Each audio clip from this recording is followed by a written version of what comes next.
우리 7번 문제 조건부 서식을 보면은 조건부 서식의 수식을 이용하여 구매자 수가 1000 이상인 행 전체의 다음에 서식을 적용하세요. 글꼴 파랑 굵게. 자, 이 이야기는 뭐냐면 여러분 여기를 한번 볼게요.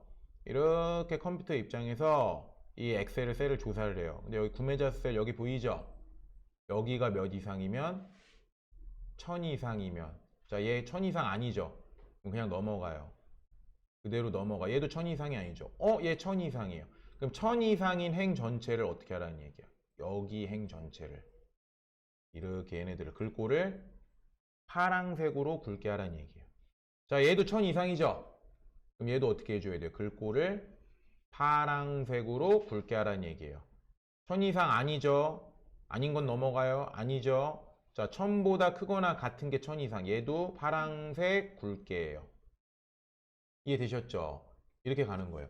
자, 그러면은 여러분 여기서 우리가 조건부 서식의 기능을 이용하라고 하는데, 조건부 서식이라고 하는 건 조건이 달려 있을 때 서식을 지정하는 거예요. 이 서식이라고 하는 건 뭐냐면은 뭐 글꼴 모양이 될 수도 있고, 글꼴 크기일 수도 있고, 뭐 색일 수도 있고, 굵기일 수도 있고, 뭐 이런 것들을 얘기하는 거예요.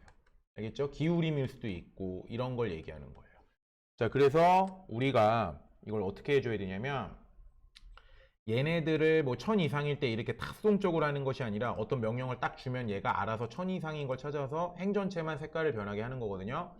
자, 이 문제에서는 여러분 행 전체 여기다가 줄을 쳐주세요. 왜냐면 이건 커말 1급, 2급에서도 꼭 행 전체 변경하라는 문제를 아주 잘 내요. 자, 그러면 어디를 잡아주냐면 여기를 잡아줍니다. 자, 어디를 잡아줘요? 여기가 어디예요? 표의 제목을 뺀 데이터만 잡아주는 거예요. 왜 제목을 뺀 데이터만 잡아주냐? 변경될 일이 구매자 수만 검사를 하잖아요. 그죠? 얘가 1000 이상이면은 여기만 변경되고 1000 이상이면 여기만 변경되는 거지, 위에 거는, 위에 있는 표의 제목은 검사를 할 필요가 있어요? 없어요? 없는 것이에요. 근데 여러분 이거 조건부 서식할 땐 반드시 제목 빼고 이 안에만 잡아라 라고 제가 얘기를 하거든요. 근데 간혹가다 이렇게 잡으시는 분들이 있어요. 왜 이렇게 잡냐면 그동안 우리가 해왔었던 데이터베이스 함수나 뭐 vlookup이나 hlookup은 이렇게 잡아도, vlookup은 이렇게 잡아도 무방했거든요. 그런데 조건부 서식만큼은 반드시 제목을 빼고 잡아야 정확한 결과가 나오니까 꼭 제목을 빼고 데이터만 잡는다. 특히 행 전체의 서식을 바꾸라고 그럴 때는 꼭 어디만 잡는다? 데이터만 잡는다. 자, 그럼 이제 어떻게 하냐면은 이쪽으로 가요. 여기 조건부 서식 화살표 있죠? 여기 이렇게 눌러줍니다. 그러면은 조건이 달려있을 때의 서식인데, 우리가 여기다가 행 전체를 바꾸라고 그럴 때는 새로운 수식의 규칙을 넣어야 돼요. 얘네들은 기존에 만들어져 있던 다른 집합들인데, 다른 규칙인데, 그게 아니라 새로운 규칙을 넣겠다라고 눌러주셔서 여기서 새 서식 규칙이라고 이렇게 뜰 거예요. 자, 그러면은 여기 뭐가 있어요? 수식을 사용하여 서식을 지정할 셀 결정이라고 나오죠? 다른 것들을 쓰지 않고 우리는 이걸 쓸 거예요. 왜냐면 우리는 지금까지 수식을 계속적으로 공부를 했고 응용하려면 수식을 갖다 쓰니까 이렇게 갑니다. 자, 그럼 여기다 커서를 딱 놓습니다. 그리고 우리 여기다 뭘 해주냐면 는 수식이니까 는 눌러줄게요. 는, 우리 셀에다 는 누르면 수식 들어갔잖아요. 그죠? 여기다가도 는 들어가는 거예요. 그러면 자, 여기서 구매자 수라고 그랬죠. 구매자 수의 첫 번째 셀에 해당하는, 이 잡은 범위에서 구매자 수의 첫 번째 셀에 해당하는 이 5셀이 될 거예요. 여기를 이렇게 딱 클릭을 해주세요. 자, 클릭하니까 여기 뭐가 붙었어요? 딱 수식의 셀의 위치가 나오는데 앞에 뭐가 붙었죠? $2, $5 이렇게 나왔죠? 네, 그러면은 2열과 5행은 달러가 붙으면 뭐가 되는 거예요? 절대 참조가 된다 라고 이렇게 우리가 볼 수 있는 거죠. 절대 참조가 된다. 자, 그래서 달러가 기본적으로 붙어 있는데 자, 이걸 어떻게 할 거냐면은 F4를 한번 눌러보세요. 여기다 대놓고 깜빡이고 F4. 이렇게 여기다 대놓고 F4를 누르면 달러가 여기 하나만 붙죠. 자, 그 다음에 여러분 이제 주의할 점 하나 알려드릴게요. 이 창에서는 커서를 움직인다고 해서 방향키를 누르시면 안 돼요. 방향키를 누르면 이렇게 엉뚱한 위치가 추가가 돼요. 이해되셨죠? 그럼 이거 커서 움직일 때는 어떻게 움직인다? 좀 불편하더라도 마우스로 이렇게 찍어서 움직여주세요. 이렇게.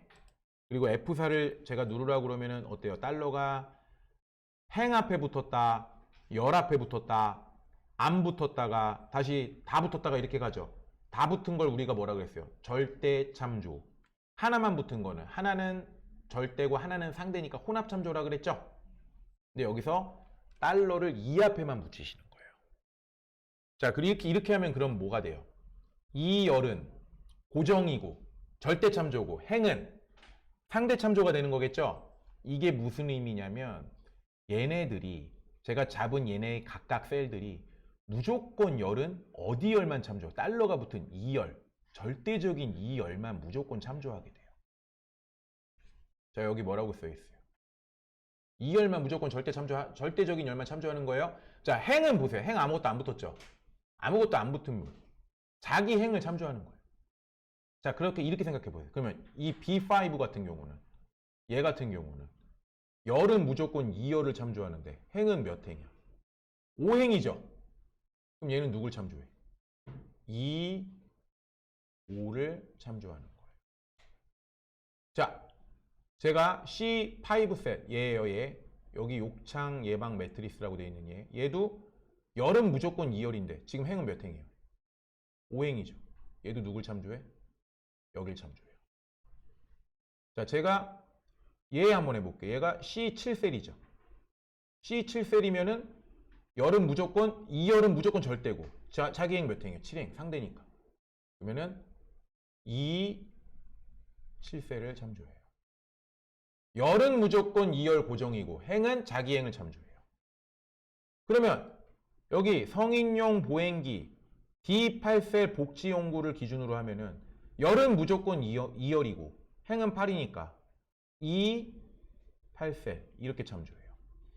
자, 여기 있는 F10셀 얘를 기준으로 해볼게요. 열은 무조건 2열이고 행은 몇 행이에요? 10행이죠. 2, 10셀을 이렇게 참조해요. 자, 이런 규칙으로 하면은 얘네들을 전부 다 어딜 참조해요? 자기 행에 있는 2열을 참조해요. 그래서 따지고 보면 이 맨 밑으로 얘네들을 기준으로 했을 때 얘네들만 봤을 때 다 누구 참조해? 얘는 얘, 얘는 얘, 얘도 얘. 자기 것도 자기 2열이고 행은 10이니까 자기 건 자기 것 참조. 얘도 얘, 얘도 얘. 자기 행에 있는 누굴 참조하게 되는 거야? 이렇게 구매자 수를 참조하게 되는 거예요. 자, 그럼 이제 여러분 여기를 어떻게 한다는 얘기야? 자기 행에 있는 구매자 수 참조하게 해서 여기가 몇 이상? 1000 이상. 이렇게 써주는 거예요. 그럼 자기 행에 있는 구매자 수만 참고를 해서 서식의 색깔을 여기서 바꿔주는 거예요. 어떻게 바꿔줘? 서식 눌러볼게요. 글꼴을 뭘로 하래요? 파랑 굵게. 자, 여기 글꼴 탭에 가시면 이게 글꼴색이에요. 글꼴색을 뭘로? 파랑 뭐 눌러? 굵게. 여기서 중요한 거는 이거 색깔 꼭 이렇게 꼭 확인하세요. 딱 올렸을 때 알겠죠? 파랑이라고 나오죠? 이거 파랑인데요. 이건 진한 파랑이야. 이건 그냥 파랑이고. 항상 문제는 문제대로 정확하게 해주는 게 중요합니다. 굵게 눌렀죠? 확인하면은 이렇게 나옵니다. 자, 1000 이상인 행 전체 바뀌죠? 칸이 좁아서 나오는 에러 메시지는 넓히면 돼요. 조건부 서식은 항상 이 행 전체의 숫자를 몇 이상이면 몇 이하이면 이런 식으로 문제를 냅니다. 그래서 그것만 잘 보시면 돼요. 자, 그 다음에 또 하나. 이상일 때는 여러분 뭐 써줘야 돼요? 기호가 크거나 같다. 이하일 때는 작거나 같다. 그러면 초과도 있죠. 이건 뭐예요? 크다. 같다 빠져요. 미만은 같다 빠져요. 작다요. 작다. 예. 그리고 같은 경우는 같다, 같지 않다. 근데 ITQ에서는 이거 두 개는 잘 안 나오더라고요. 예. 이렇게 알아두시고. 자, 만약에 내가 조건부 서식을 잘못했어. 그럴 땐 어떻게 해줘야 돼요? 다시 잡아서 그 조건부 서식을. 자, 여기 한번 가볼게요. 이렇게 잡으면 조건부 서식을 딱 누르면 아까 조건부 서식은 제가 규칙을 넣었단 말이에요. 새 규칙을 추가한 거죠. 이미 추가된 규칙을 볼 때는 규칙 관리를 누르시면 여기 추가된 규칙이 이렇게 나와요. 그래서 여기가 규칙의 목록들이에요. 아까 제가 처음에 넣었던 규칙이 여기 B5에서 J12셀, 즉 표의 제목만 빼고 집어넣은 데이터만 잡은 서식이 이런 수식으로 요 파란 굵게를 넣었다 이런 얘기인데 이걸 내가 지우고 싶으면 삭제를 누르면 사라져요. 물론 삭제 누르고 확인 누르면 없어지겠죠. 그리고 만약에 이걸 누르고 편집을 누르면 이 조건부 서식을 수정할 수가 있어요. 조건부 서식을. 이해되셨죠? 만약에 난 지우고 다시 할 거야. 그럼 삭제하시고 확인 누르면 이거 보세요. 사라져요. 다시. 이렇게. 이해되셨습니까? 그러니까 다시 하실 때는 자 이제 컨트롤 Z 누르고 다시 원래대로 돌렸는데 만약에 잘못 입력 조건부 서식을 잘못 입력하거나 다시 해야 될 일이 발생하면 지금처럼 하시면 됩니다.